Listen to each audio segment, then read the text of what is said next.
La première avec Maïté Bouissi, que je vais présenter. Maïté Bouissi est une normalienne, maître de conférences honoraire HDR à l'Université de Paris 1 Panthéon-Sorbonne. Elle a enseigné l'histoire culturelle du XIXe siècle.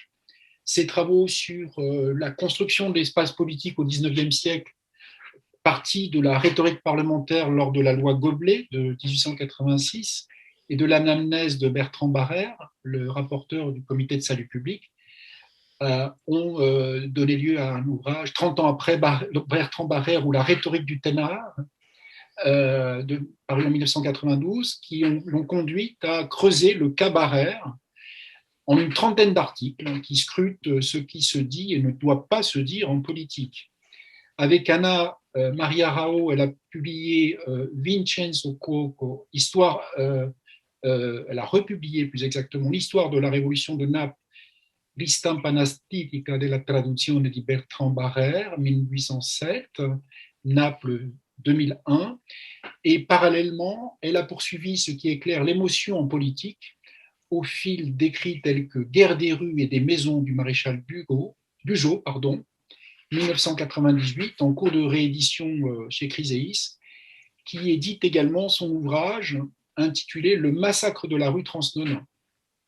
Aux publications de la Sorbonne, elle a publié L'urgence, l'horreur et la démocratie 1824-1834, essai sur le moment frénétique français 2012, et Une histoire culturelle de la Révolution, le salon imaginaire de Bertrand Barrère en 2016, consacré à la construction polémique des images politiques au XIXe siècle, tandis que Un média de faïence, l'assiette industrielle historiée, écrit en collaboration et publié en 2012, développe la rhétorique véhiculée par un objet ordinaire, tel que l'assiette illustrée.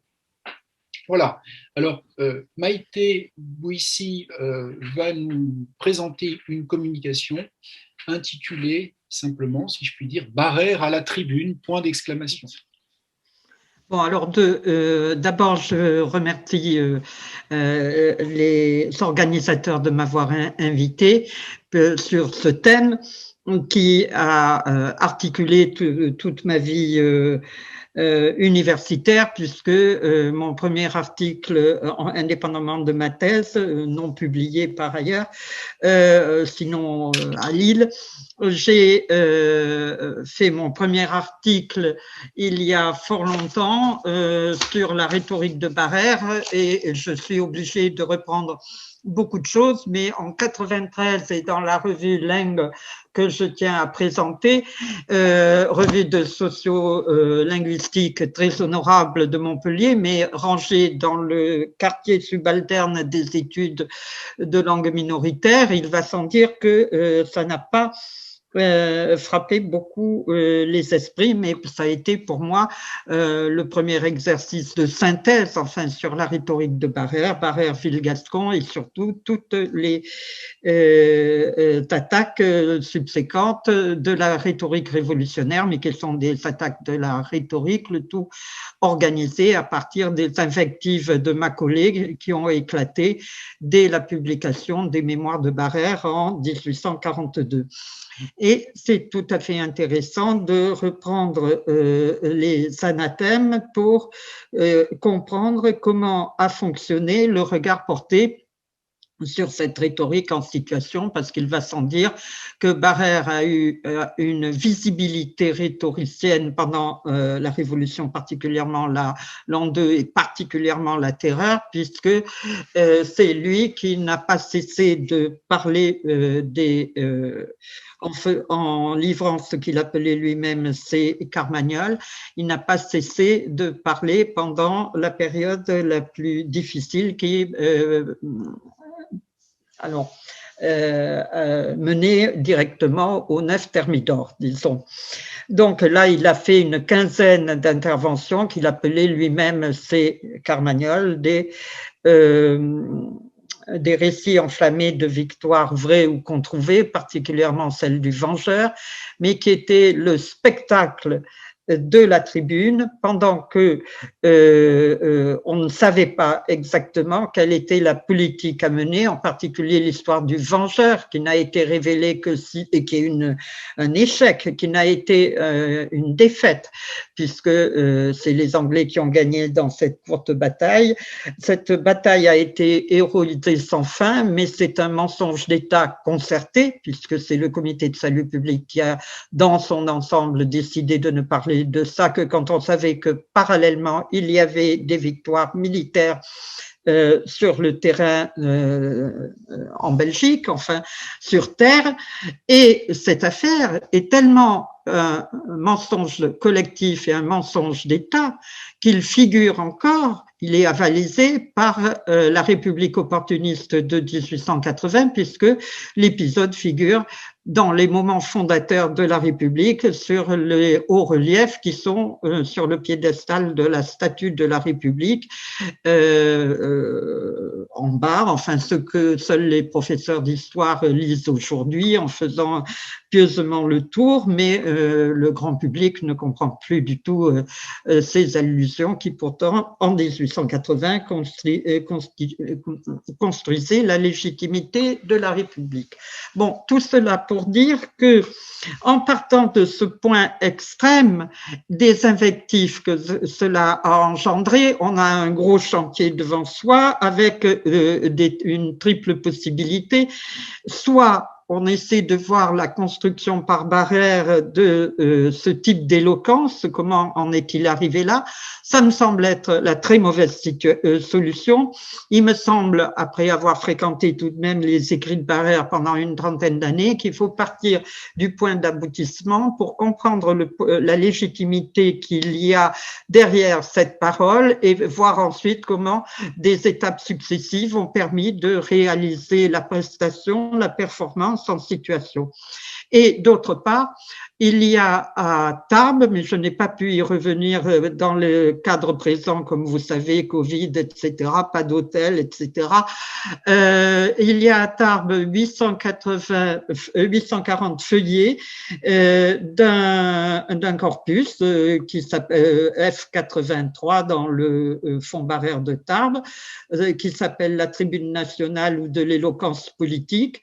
Ce sont 5 liasses bien rangées de 20 cm sur 15 en 840 feuillets et un 6e autonome qui est plus abouti, qui est sur beau papier. Sans doute ça s'appelle Notes sur l'éloquence de divers genres, 34 sur 20, celui-là, toujours sans date, mais il me semble que c'est parallèlement, il a toujours travaillé ces questions, Barrère, donc il donne sur 40 ans un regard rétrospectif sur toutes les formes d'éloquence, mais il me semble que là, une partie des feuillets date de 36 et donc c'est une réponse où parallèlement, ou peut-être s'imaginait-il pouvoir être en concurrence avec Timon, alias Cormenin, à cette date-là.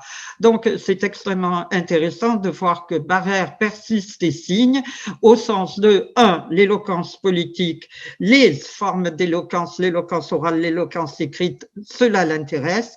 Il continue de s'en préoccuper et comme lorsqu'il a en l'an 5 produit du gouvernement républicain, eh bien il pourrait préfacer, je suppose, un ouvrage de rhétorique de la même façon qu'il a préfacé en l'an 5 du gouvernement politique. Je parle du gouvernement comme un marin, un navigateur parle de la mer parce que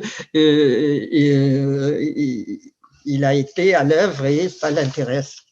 Et il s'y connaît. Bon, alors, je vais lire sur ce qu'il dit, bon, tardivement, donc on est bien d'accord, de l'éloquence politique. Alors, ce fameux corpus en 840 feuillet s'étend dans le temps, mais et il est très difficile, même moi je n'y arrive pas, de dater à l'écriture parce que on a quelques indices, mais Barrère avait des rhumatismes articulaires et la qualité de son écriture ne va pas en déclinant avec l'âge, mais selon des crises physiques d'écriture qui font qu'on peut être totalement noyé. C'est un ensemble de feuillets qui se répondent ou qui poursuivent une discussion permanente de lui à lui-même, qui permettent plutôt d'enchaîner certains éléments. Mais on peut, dans le cadre des paradoxes qui peuvent être traités, se soulever. Ce que ces contemporains ne supportaient pas, c'est ce qu'ils appelaient le caractère de caméléon de Barrère. Cet ensemble de traits se répondent et c'est une forme de discussion vive à l'intérieur du cabinet de l'homme devenu seul et solitaire, après avoir été durement ostracisé, qui explique la chose. Et ces formes, c'est ce que ne supportait pas Aulas, ces formes de pensée sautière sont des contradictions, certes, mais des réponses dans le cadre d'une discussion sur un thème donné.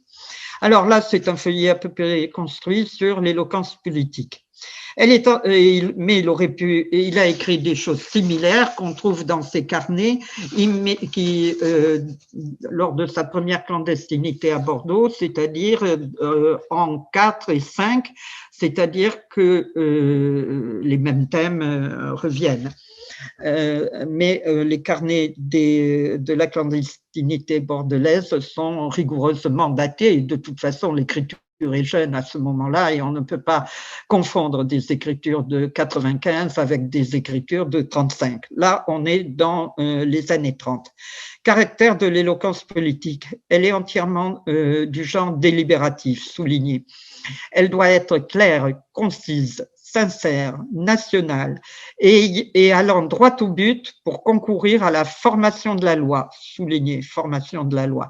Elle ne doit point avoir de forme judiciaire, souligné, trop allongée, trop verbeuse, trop litigieuse et trop enveloppée d'arguments spécieux et sans résultat. Or, l'éloquence judiciaire, il sait ce que c'est. Il avait quand même fait beaucoup de mémoranda et plaidé avant 89. Elle ne doit, et on verra dans le cas de quelques-uns des juristes de la Constituante quelles sont ces réflexions qui vont dans ce sens dès 89. Elle ne doit pas emprunter l'esprit académique. La tribune n'est point ouverte à des concours de prix ni à une sorte d'éloquence littéraire et convenue.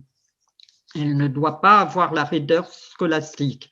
Les mandateurs du peuple ne sont pas des professeurs de sciences ou de lettres, mais des hommes de bien versés dans la législation, l'économie politique et l'administration. Elle ne doit pas être égoïste et antinationale comme le sont les orateurs qui sont par système impopulaires, impitoyables et concussionnaires. Quand une assemblée législative n'est pas composée d'orateurs concis sans luxe de discours, sans prétention à la réputation oratoire et sans ambition personnelle, elle est sujette à des aberrations fréquentes et à une grande perte de temps si précieux pour la chose politique. Les divers orateurs qui, oubliant le genre délibératif, le seul qui convient à une tribune nationale, ressemblent à ces artistes à qui l'on donne un thème politique, souligné, à couvrir de variations orales, souligné. Les uns font du dramatique, les autres du descriptif, ceux-ci du pathétique, ceux-là du littéraire. Ce bavardage représentatif n'est qu'un vin luxe, une parodie anglaise sans talent législatif et un parlage éblouissant sans portée politique.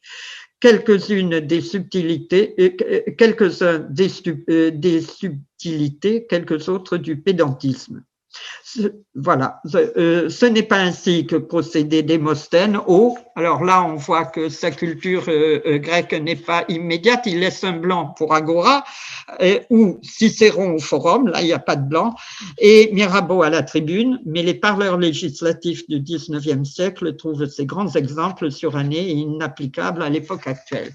Donc, vous voyez, il y a un peu le bréviaire d'un regard rétrospectif qui brasse à peu près toutes les idées courantes du siècle, et des feuillets comme ça, on en trouve à l'appel. Donc, qu'est-ce que cela nous dit? Cela nous dit que Barrère avait conscience, évidemment, des différentes formes qui l'intéressaient. Mais, d'autre part, je vais opposer là des formes, enfin, peu importe. Il y a aussi tout un tas de notices qui participent à la fois de l'évaluation des talents de ses collègues Targé, Vergniaud, Romain de Sèze qui l'accable en particulier pour le procès de Louis XVI, mais il ne l'accable pas parce que c'était son adversaire, mais précisément parce que ce n'était pas un adversaire assez sérieux. Des boutades, du talent, un orgueil gascon, une présomption oratoire plutôt qu'une éloquence solide, une manière de parler toute prétentieuse, un organe traînant et sourd, un grand fond d'acrimonie et de déclamation sont le caractère de l'éloquence de Monsieur de Sèze. Jamais avocat français n'eut une aussi grande cause à plaider que lui.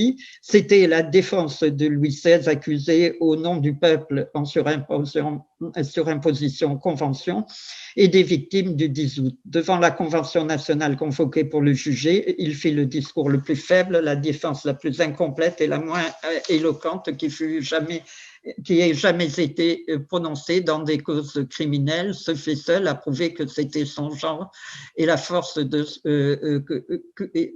quel était son genre et la force de son talent, plus vanté que célébré. Bon, il y a toujours des formes un peu relâchées et un langage parfois un peu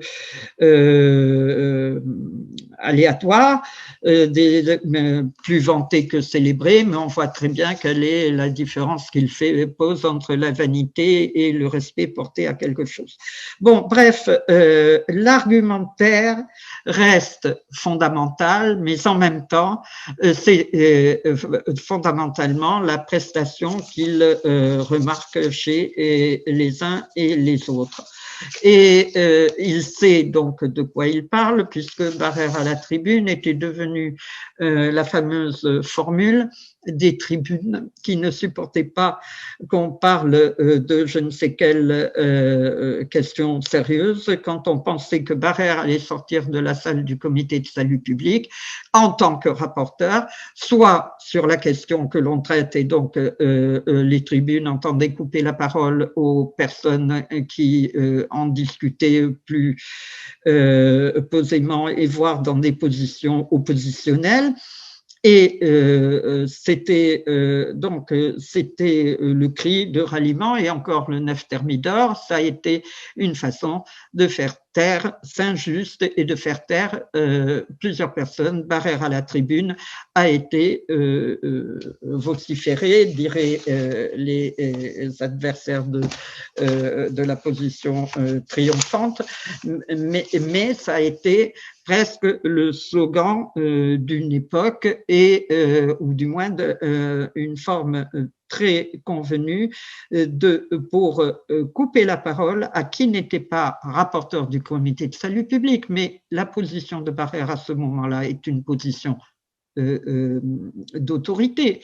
Il rapporte de la part de l'instance dominante. Donc, ce n'est absolument pas, c'est une parole d'autorité. Et c'est ça qui m'intéresse dans ces affaires, il faut que j'avance. Et donc, c'est là que je ne vais pas détailler évidemment les quelques 600 interventions qu'il fit dit Hollard. Pour moi, il y en a une quarantaine d'importantes, mais pendant la Grande Terreur, une vingtaine. Mais si on dispatche sur l'ensemble, y compris la constituante, les grands discours de Barrère, il y en a plus d'une vingtaine qui permettent de surveiller les choses. Donc, sous la constituante, il argumente davantage. Il y a peut-être plus de spectacles et de fioritures plus tard, mais cette évolution n'est pas fondamentale. C'est autrement que je veux relire les choses en parlant du terme, l'autorité qui lui permit de participer avec les thermidoriens du renversement de Robespierre et de Saint-Just et de Couthon, le 9 Thermidor. Donc, ce n'est pas par une procédure argumentaire, ce n'est pas par un talent par le talon du performeur, mais c'est bien parce qu'il est en position d'autorité qu'il peut prendre la parole pour faire quelque chose qui meuble peut-être devant l'assistance et qui demande à la Convention d'adhérer, et dans le cadre d'une démocratie d'opinion, du moins pour à l'intérieur de la Convention qui représente le peuple, mais surtout parce que cela permet parallèlement de faire passer, je dis parallèlement exprès, ce n'est pas une conséquence absolue, mais cela permet de faire passer les décrets fondamentaux qui sont de mobiliser les forces,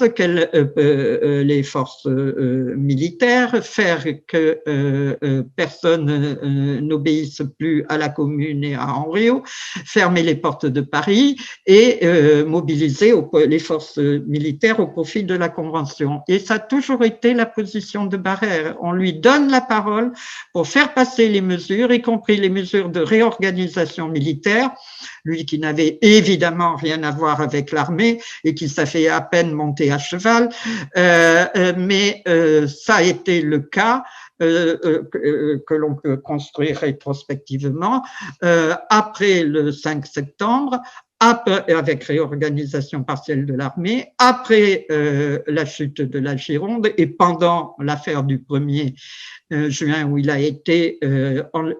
était d'accord avec Vergniaud, ou du moins Vergniaud et lui avaient la même position.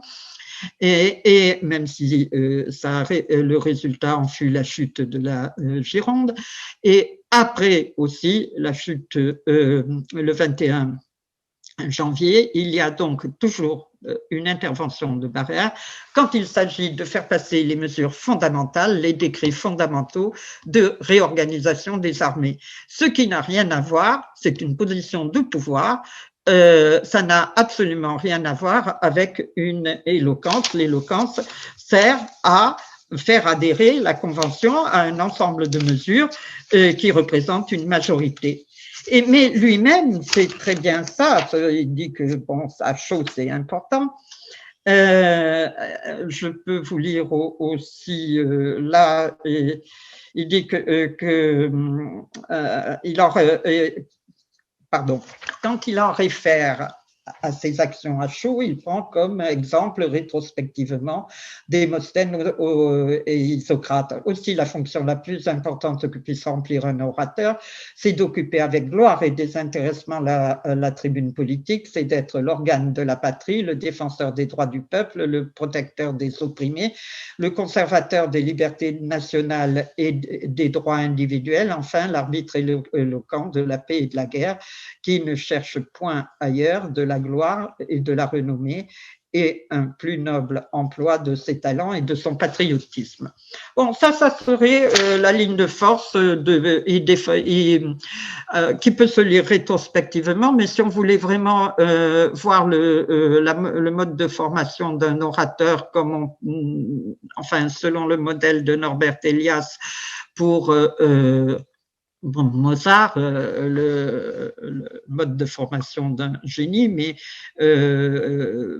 pour Barrère, on pourrait parler juste d'un talent oratoire, mais ça a assez peu d'importance, sauf que je sais pertinemment que dès avant 89, Patria, par exemple, était, et cette voix, qui veut défendre la patrie, la nation et l'unité du peuple, et antérieure même à 89, puisque lorsqu'il envoie ses éloges académiques à Bordeaux, le mot de code est patria. Et c'est alors qu'il s'agit d'éloges de Montesquieu. Et il y tenait suffisamment pour envoyer successivement trois copies à l'Académie de Bordeaux, dont la troisième, alors qu'il était déjà le responsable du Point du Jour, qu'il écrivait tous les jours pour rendre compte de ce qui s'était passé la veille à l'Assemblée nationale constituante, puisqu'il a tenu ce journal depuis le 17 juin 89 jusqu'à la dissolution de la constituante, tous les jours, sauf les jours où l'Assemblée se mettait en repos, c'est-à-dire le dimanche au début, puisqu'ensuite ils ont délibéré réellement tous les jours. Donc, pourquoi est-ce que je disais ça? C'est parce que le premier regard rétrospectif qu'il a posé lui-même sur son œuvre et ses circonstances, pendant sa clandestinité bordelaise, bon, il est arrêté en Germinal en 3, lui, Billaud Varenne, enfin les 4 grands criminels sont arrêtés, donc Collot, Billaud, Vadier et lui. Et peu à peu, les alors construisent une défense collective. D'accord. Mais prison à l'île d'Oléron, puis à Saintes, complicité pour qu'il parte à Bordeaux. Lui n'est pas parti en Guyane. Et les persifleurs de l'époque ont pu dire c'est bien la première fois que Barère ne prit pas le vent. Et donc, il reste dans les marécages autour de Bordeaux, puis clandestin, rue du Port, à Bordeaux, dans une très stricte clandestinité. Et chaque fois qu'on a essayé de l'arrêter, de bons esprits sont allés arrêter son cousin Hector Barère, dont il a été rapidement prouvé que cet Hector Barère présent à Bordeaux n'était pas Bertrand Barère. Donc, et là, qu'est-ce qu'il fait? Son premier travail est de vouloir traduire Botero, l'italien, et Tesaro. Et ça, je trouve ça extrêmement intéressant parce que Barère se pense comme travaillant comme Cicéron de officiis, c'est-à-dire parce qu'il faut le faire, il fait le job et c'est ce qu'il essaie de comprendre à travers une position moyenne et médiane. C'est pour ça que les discussions autour de Barère qui engendrent une vision de la Révolution dans son entier, médiateur, a dit son premier historien Gershoy, qui était un Américain de New York, mais d'origine ukrainienne et un petit peu anarchiste dans ses relations. Donc, Gershoy en a fait un médiateur.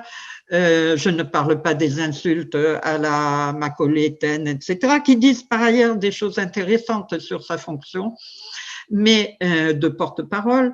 Mais Pierre Sarnat a repris la question sur le plan idéologique en parlant d'extrême centre. Moi, je dirais plus facilement de pivot, parce que la question, c'est une question de travail oratoire à faire à un moment donné et qui a assez peu à voir avec une position médiane sur un plan idéologique, puisque en gros, tous pensent à peu près la même chose.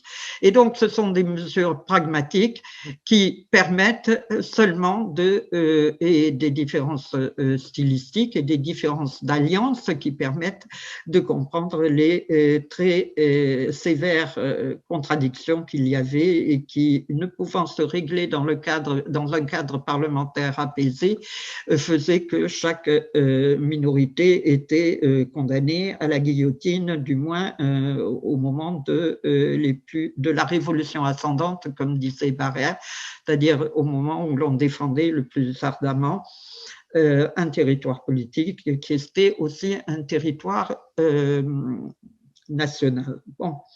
Donc, Barère était sans doute extrêmement prêt à adhérer à cette idéologie de défense nationale à outrance et de salut public, mais ce qui est intéressant, c'est de voir qu'il le pense depuis. Alors, oui, je veux dire, c'est contradicteur, genre Taine et autres. D'abord, Michelet, on pensait qu'il avait 2 discours dans la poche à chaque instant, et particulièrement dans les moments tendus, comme au 9 Thermidor. Mais Barère pense autrement. Il pense à partir de Tesaro, qui pense ni trop ni trop peu. Tesaro, c'était ce jésuite à qui on avait recours, la Maison de Savoie, pour éduquer ses enfants au début du XVIIe siècle.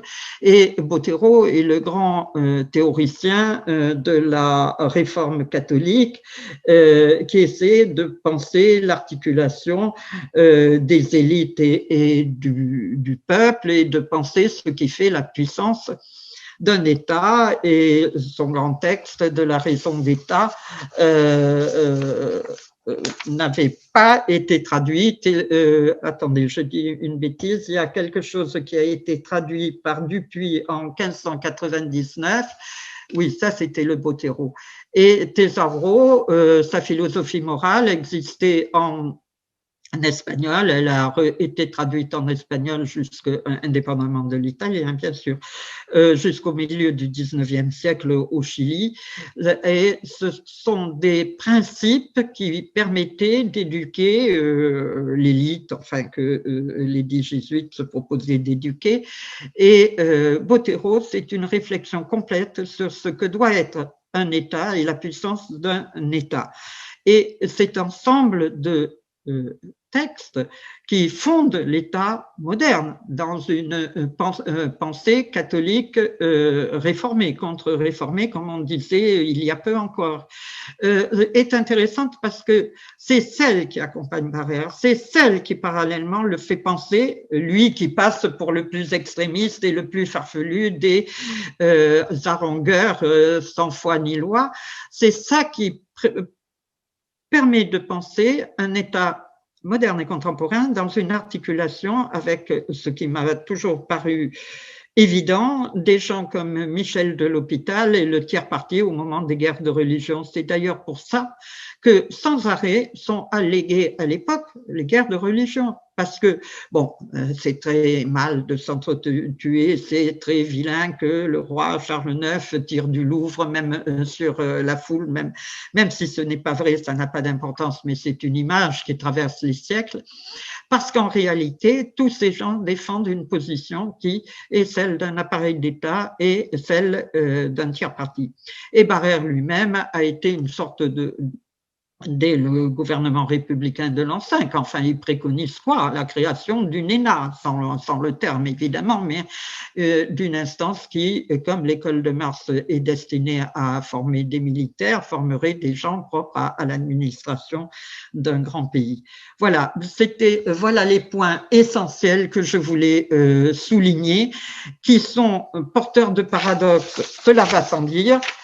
Du coup, je crois que je n'ai pas eu le temps de vous lire de l'éloquence parlée et de l'éloquence écrite, que j'ai aussi quelques citations concernant Vergniaud qui sont tout à fait intéressantes, parce que Vergniaud, c'était le grand orateur de la Gironde, on est bien d'accord, qu'il oppose à des gens de moindre talent et qu'il déteste, comme Gadet-Gensonné, à qui il confie tout l'arrivisme de la Gironde, puisque, enfin, il est quand même sur des positions anti-Gironde et anti-montagnarde, mais il admet que Vergniaud n'avait pas ces ambitions, mais simplement, si, quand même, je ne peux pas manquer de vous dire ce qui manquait à Vergniaud. Vergniaud avait cette éloquence verbeuse et redondante du barreau, les formes de discussion judiciaire qui dominaient dans ses discours, mais il n'avait pas le laconisme lucide, incisif, tour à tour élevé et profond qui convient à l'homme d'État et qui prouve sa méditation habituelle.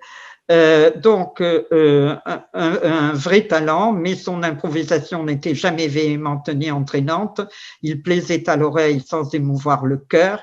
Sa locution abondante, calme et quelquefois ornée ne s'adressait qu'à l'esprit, et ce n'est pas ainsi que sont produites les fortes émotions au moyen desquelles l'orateur politique fait passer la conviction dans la grande âme des peuples. Voilà en gros quelles étaient les définitions de l'éloquence révolutionnaire selon Barrère à travers son expérience dans une méditation de longue durée et avec des racines beaucoup plus multiples qu'on ne croit, mais ce que j'ai creusé aussi encore cette année, lorsque par le colloque que dirigeait Alain Alcouf à Toulouse, on a repris, enfin, Barrère s'étant formé dans ce milieu-là, tout ce qui concernait Colbert de Castelhil, puisque l'évêque de Rodez, mais qui a été grand vicaire de l'Homénide de Brienne, et on peut dire que les racines toulousaines de Barrère à l'ombre de l'Homénide de Brienne appartiennent à ce long ancrage